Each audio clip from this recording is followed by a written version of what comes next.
Nous lisons la Bible en traduction. Or, le métier d'un traducteur n'est pas aisé. Le vocabulaire biblique est polyvalent et la distance culturelle entre le texte et nous est très grande.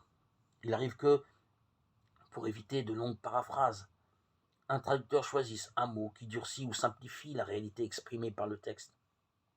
Il risque même, dans certains cas, de projeter sur le texte sa propre compréhension de Dieu et de ses voies.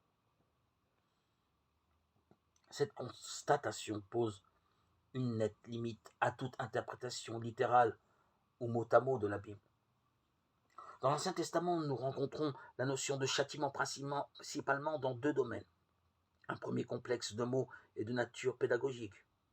Son enracinement principal se trouve dans la littérature de la sagesse, des livres qui s'efforcent d'indiquer comment il faut vivre pour trouver le bonheur véritable.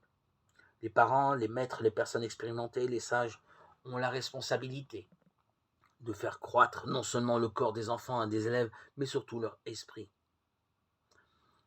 À eux de poser des limites au comportement de l'enfant, de l'aider à développer un sens de la responsabilité et de lui faire comprendre les conséquences de ses choix.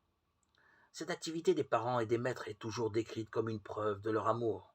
Proverbe 13, 24, 19, 18, 29, 17. Et même si les méthodes pédagogiques ont changé, elle est tout aussi essentielle de nos jours. Seulement aujourd'hui, au lieu de verbes comme discipliner ou châtier, nous employons des mots comme éduquer ou former.